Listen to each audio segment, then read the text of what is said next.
Bismillahirrahmanirrahim. Alhamdulillahirabbil alamin. Wassalatu wassalamu ala sayyidina Muhammadin wa ala alihi washabihi ajma'in. Amma ba'du. Alhamdulillah, kita masih diberi kesempatan oleh Allah Subhanahu wa taala dalam melaksanakan program One Day One Hadis Pondok Pesantren Darussalam Blok Agung Banyuwangi. Di bulan yang penuh berkah ini, marilah kita mulai pembahasan hadis yang diriwayatkan oleh Abi Abdillah An-Nu'man bin Bashir radhiyallahu an.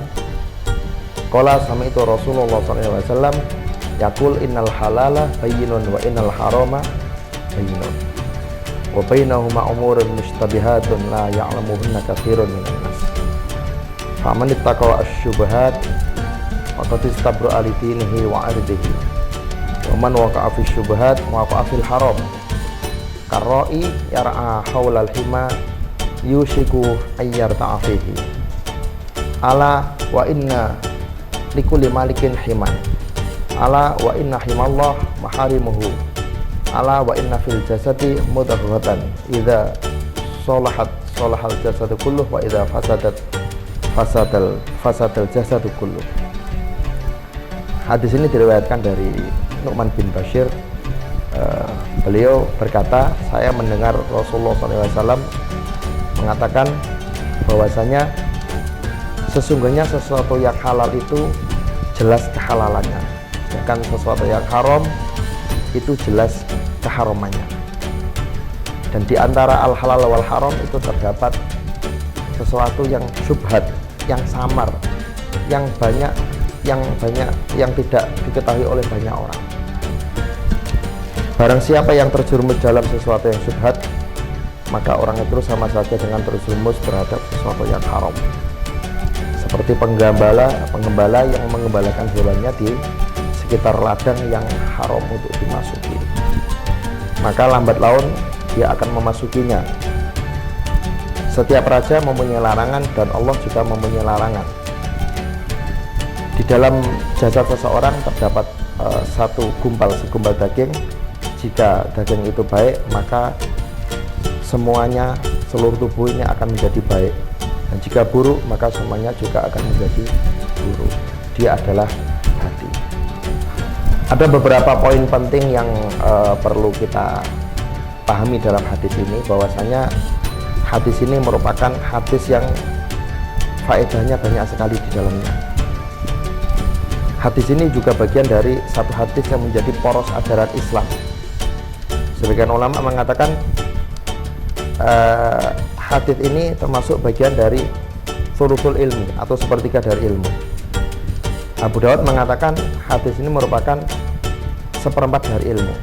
Barang siapa yang bisa memahami hadis ini, maka ia akan mendapatkan kemudahan untuk memahami seluruh syariat Islam. Hal ini juga disampaikan oleh Imam Jalaluddin As-Suyuti dalam kitab Asbah wa Nadhair di bab pertama, ya, di Qaidah al-Umur bimaqasidiha. Di situ mengutip beberapa pendapat. Ada pendapat Imam Ahmad, ada pendapat Ibnul Munzir yang mengatakan hadis ini merupakan thuluthul ilmi atau merupakan salah satu dari 4 hadis pokok dalam ajaran-ajaran Islam. Di antaranya adalah hadis innamal a'malu binniyat, hadis al-halalu bayyinun wal haramu bayyinun, dan hadis-hadis yang lain. Kemudian secara hukum fikih, hadis ini banyak memberi kita beberapa pelajaran. Salah satunya adalah antara halal dan haram.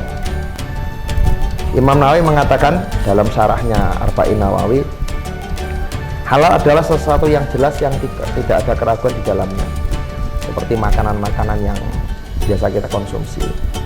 Adapun hukum yang haram yaitu sesuatu yang jelas, yang nasnya telah ditetapkan dalam ayat-ayat Al-Quran maupun hadis yang lain. Nah, di antara al-halal dan haram ini ada satu hukum, yaitu yang disebut dengan hukum syubhat. Hukum syubhat inilah yang perlu kita waspadai. Dalam hadis ini dikatakan orang yang bisa menjauhi syubhat, maka dia telah membebaskan agamanya dan kehormatannya. Artinya ketika dia tidak mengonsumsi barang syubhat, maka bisa dipastikan orang ini tidak mengotori agamanya.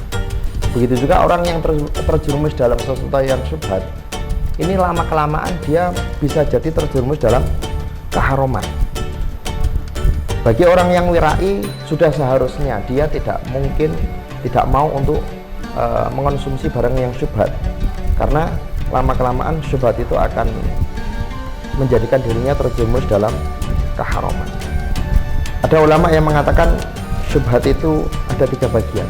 Ibnu Munzir mengatakan syubhat ada 3 bagian, yaitu ada orang yang mengetahui sesuatu yang haram, lalu ia ragu apakah hal itu halal atau tidak, maka dia tidak boleh menentukan terlebih dahulu keharaman salah satu keduanya sebelum ia merasa yakin.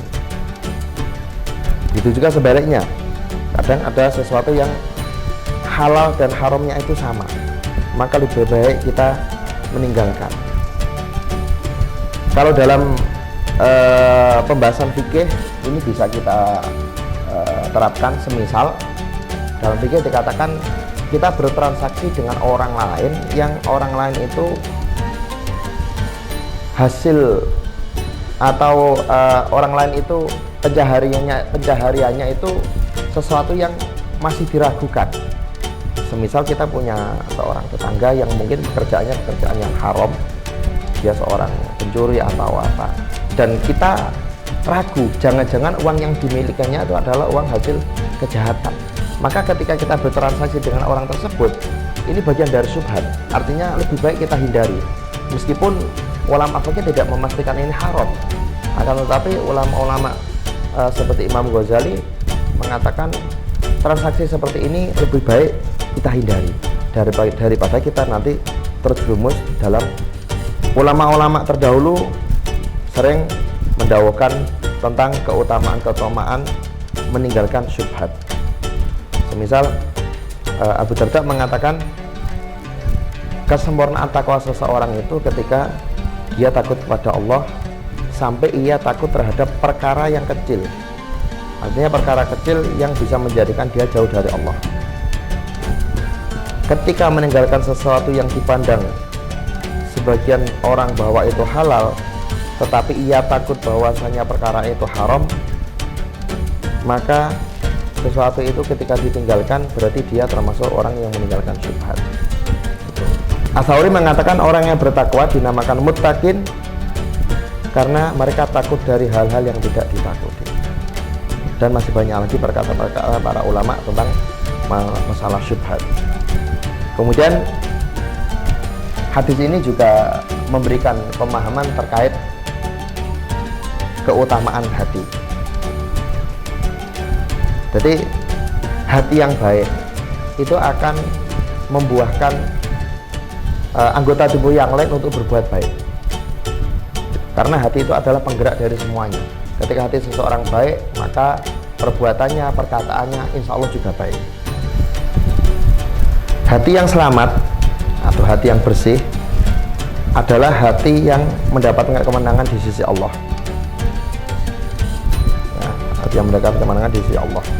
Maka dalam hal ini Kanjeng Nabi mengatakan atau berdoa, Allahumma inni as'aluka qalban saliman. Imam Nawawi dalam syarahnya Arba'in mengatakan hati yang baik itu yang bagaimana? Hati yang baik adalah hati yang selamat dari penyakit-penyakit batin seperti dendam, iri, dengki, sombong, kikir, takabur, ingin dipuji, tipu muslihat, rakus, dan yang sebagainya. Ulama lain seperti Ibnu Rajab mengatakan hati yang selamat yaitu hati yang selamat dari sesuatu yang dosa, sesuatu yang dibenci oleh Allah, yaitu hati yang di dalamnya terdapat kecintaan pada Allah, rasa takut pada Allah, dan takut jauh dari Allah. Kemudian hadis ini juga bisa memberikan pelajaran bagi kita bahwasanya hadis ini memberi motivasi kepada kita untuk selalu berusaha melakukan sesuatu yang halal dan meninggalkan sesuatu yang haram. Meninggalkan perkara syubhat itu bagian dari cara kita meninggalkan sesuatu yang haram. Karena dari syubhatlah kadang orang tidak sadar kalau sebetulnya dia terjerumus dalam keharaman. Hadis ini juga memberikan ajaran bagi kita, memberikan ajakan untuk supaya kita menggunakan kekuatan akal dengan benar, menata diri, yaitu dalam memperbaiki hati.